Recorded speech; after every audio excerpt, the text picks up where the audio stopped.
Bueno, vamos a continuar con potencial de membrana. Para el potencial de membrana recurrimos a otra ecuación que se llama de Goodman-Hodgkin-Katz.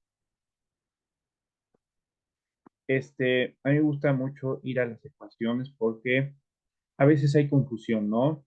¿Qué es lo que polariza a la célula, ¿no? Y entonces muchos dicen, la sodio potasio TPA, eh, no sé, se inventan, que las proteínas intracelulares, ¿no? Y entonces empiezan a contar varios cuentos más o menos descabellados, pero la pregunta aquí sería,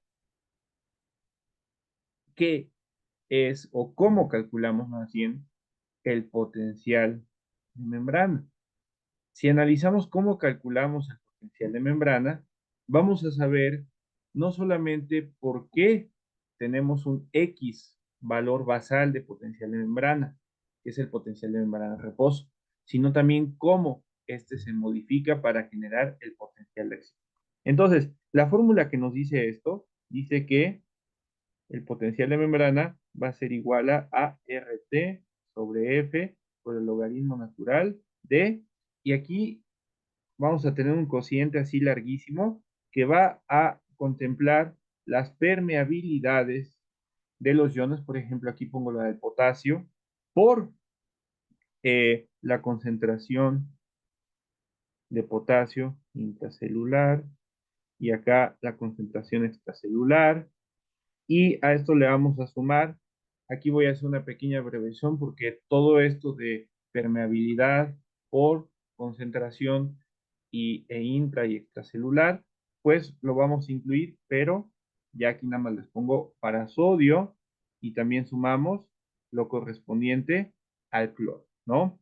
Y entonces, ¿qué características es la que nos da esta ecuación? Pues dos cosas de las que adolecía la ecuación pasada, porque pues no era su objetivo, es que ahora ya estamos en condiciones un poquito más reales, ¿verdad?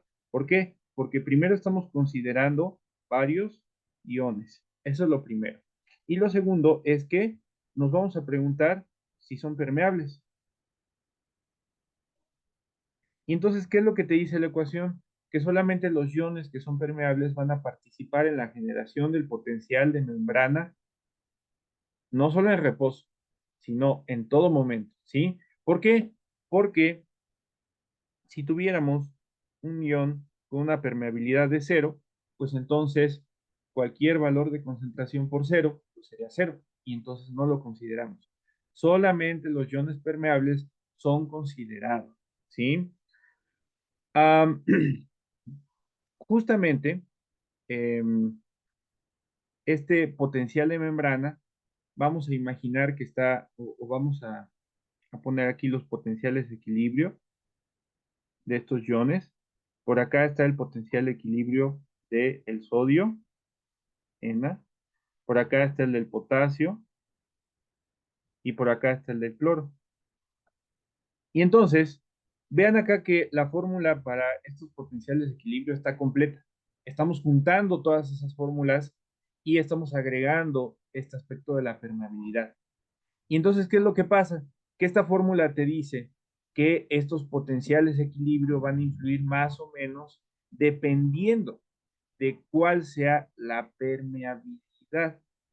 El potencial de membrana en reposo va a estar acá, más o menos en -70. Va a depender de qué tipo de célula y todo esto. Pero imagínense ahora qué es lo que pasaría si nosotros incrementamos súbitamente la permeabilidad para el sodio. Entonces, este potencial se va a querer acercar al potencial de equilibrio del sodio. Y entonces va a hacer esto.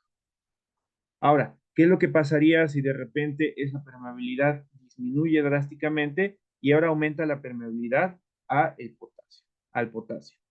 Pues entonces, este potencial de membrana se va a querer acercar al potencial de equilibrio del potasio.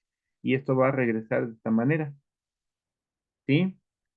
Entonces, vean aquí, esto es algo muy interesante, cómo cambios en las permeabilidades iónicas por esta ecuación nos está diciendo que estos cambios van a generar cambios en el potencial de membrana, ¿sí? Y justamente esto es lo que nos da pie para explicar el potencial de acción, que es el siguiente punto.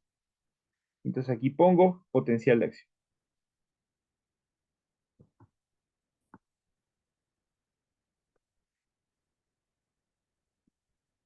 Antes de empezar de lleno con potencial de acción, debo de hacer un pequeño paréntesis. Aquí lo voy a poner el pequeño paréntesis y explicarles algo.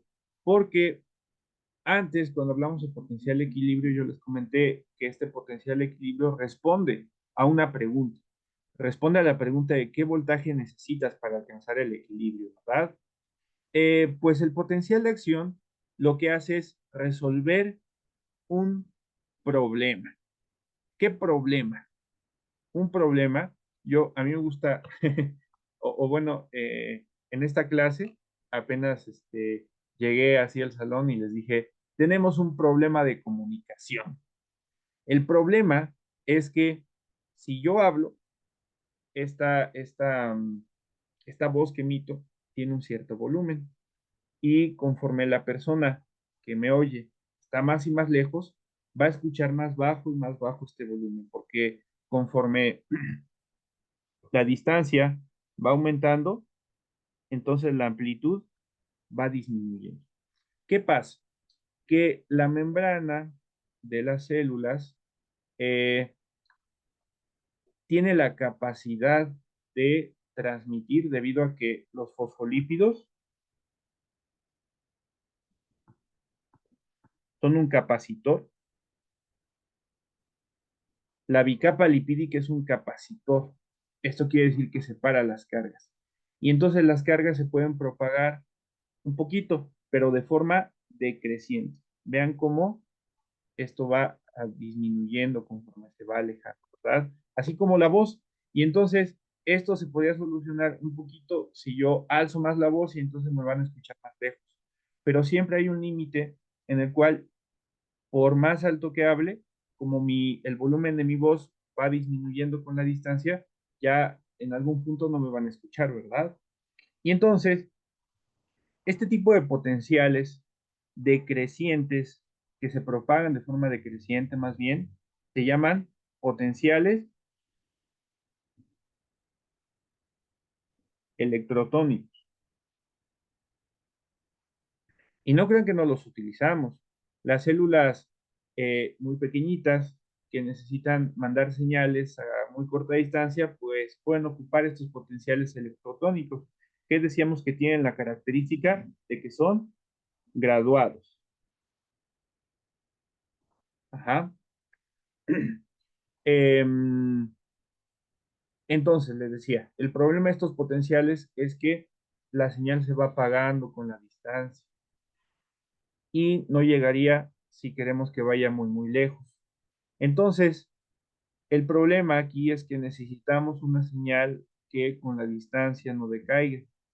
Y la solución a este problema fueron, pues justamente los potenciales de acción. ¿Sí? Ok. Entonces, ya con esto terminamos la parte de potencial de memoria. Y empezamos con potencial de acción.